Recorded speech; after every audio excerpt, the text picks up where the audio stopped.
The Catholic Morning Show on Iowa Catholic Radio.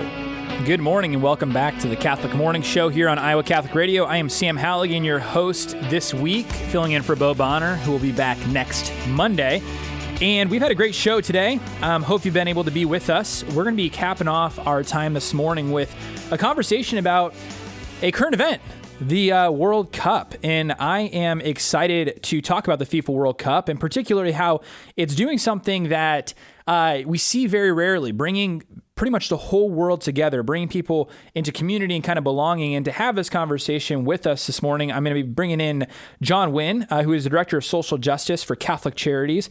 And he's doing a lot on the faith and service and Catholic social teaching end of things for the Catholic Charities, but not to mention he's also an avid soccer fan. John, how are you doing this morning? Hey, Sam. I'm doing well. Good to hear your voice. Yeah, it's been good. A little bit. Yeah, it's good to connect with you. For those of you who don't know this little inside secret, John was actually one of my high school teachers at Dallin and learned a lot, especially advanced Catholic apologetics, which was helped me a lot as I went to a public university for 2 years and got to defend the faith, which was a great gift. John, I know you're a big soccer fan. Before we get into kind of the World Cup belonging and kind of hospitality stuff we've been seeing, I'm curious just your take. How's it been watching the World Cup?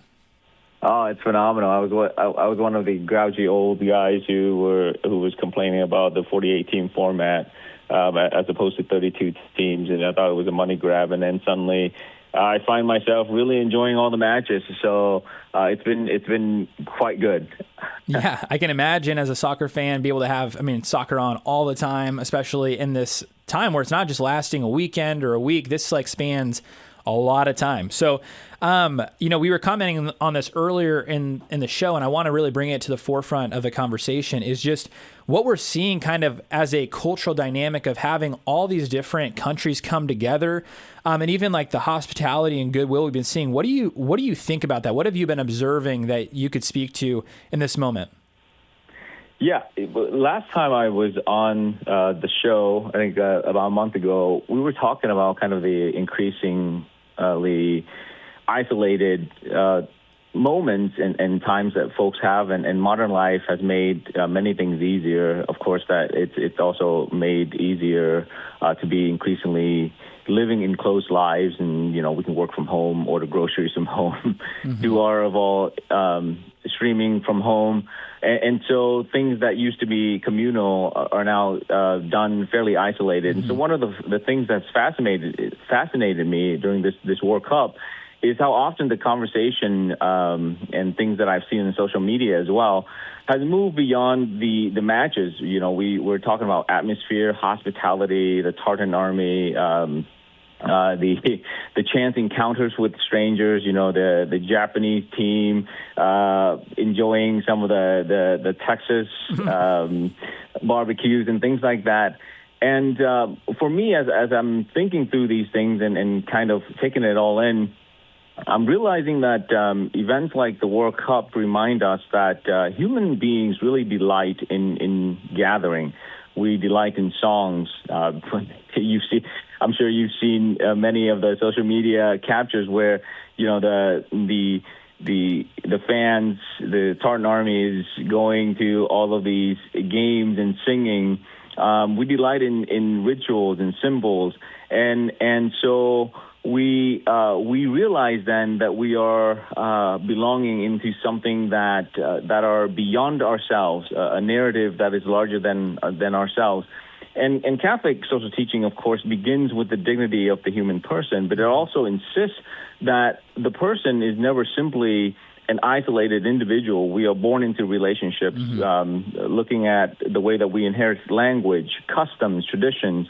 G.K. Chesterton once observed that tradition is the democracy of the dead, in that he means, we belong not only to ourselves and to our contemporaries, but to a much larger human history.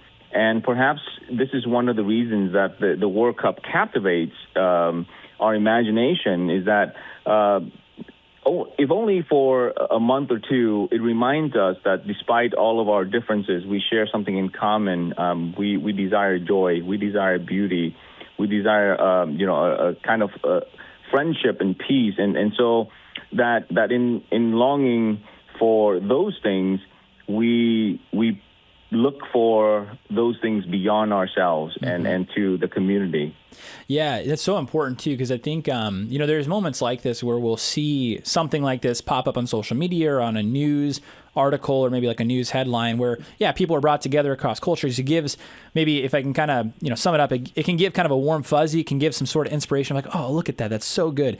Now, how would you kind of encourage the everyday listener of how do you take this from just an inspirational feeling of like, man, that's so cool that that's happening, and put it into action in our own words, like to take those Catholic social teachings and to put it into practice of really kind of crossing those boundaries that we sometimes find ourselves so stuck in?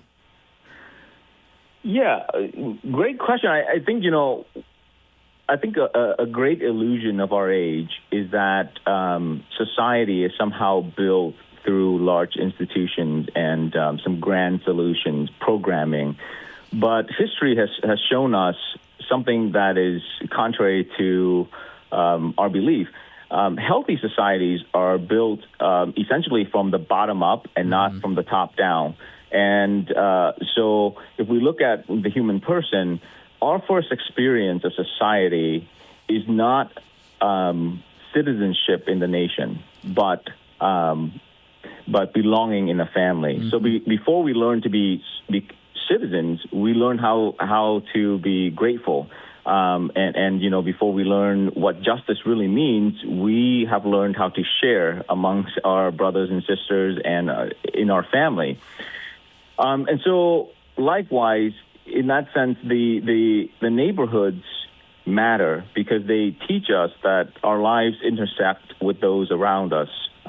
Schools, churches, those matter very deeply because they really initiate us into a common culture, a common language. We're looking for something together, and parishes then become the focus of that too, because they gather not only just random folks, right? They gather people across generations. I go to St. Francis, and at 9:30 Mass, you can see the plethora of newborns all the way up to old and retired folks. So even in something as seemingly as ordinary as, say, sports or even youth sports, and again, someone like me who has spent many years coaching youth soccer, I've often thought that one of the great gifts of the game is that it teaches young players limits. Players discover that talent alone is not sufficient, that it requires discipline. And players realize that they have to submit their own personal ambitions to the needs of the team. And so in doing all of those things and learning those things in these small communities, one experiences really disappointment without despair, right? You can learn how to be disappointed in a loss without getting into despair or enjoying a victory without being so increasingly arrogant. And that's really the important thing, is to see those small communities as the places where we learn how to be communal and not necessarily from the grand scheme of things. I think that's an incredible point. And I think, to that last thing too, it's like having a healthy grasp on reality, right? I think we can become so isolated through screens, technology, our own little world, that we forget about, the second part of the greatest commandment, right? The first is to love the Lord your God with all your heart, mind, soul, strength. But then the second is to love your neighbor as yourself, and really to kind of go beyond just, that question of, I think we, in a lot of ways, Catholics, we know how to love God or try to love God, but then there's that love of neighbor. And I guess as we kind of close our time together, a lot of people can kind of understand, at least from a textbook standpoint, of what does love of family look like, that kind of subsidiary of that family unit. But if you could kind of speak to, just in this closing minute, of what does it look like to love neighbor? Like, how can we translate that to truly our neighborhood? Like the people that we live next to are in our immediate sphere of influence. Yeah, I think from my perspective, I think being part of the local communities that that we all belong to and really embed ourselves into that. So I'll give you an example. Yeah, we have kids at St. Francis, and just a couple years ago, we were approached by a couple of parents, and I'll name them, Joe and Kelly Koenigs. They do really great work, and they just approach us and say, hey, we have a little Bible study gathering that we meet with other parents and discuss our faith and share kind of the struggles, the weals and woes of parenthood, and how we can grow together.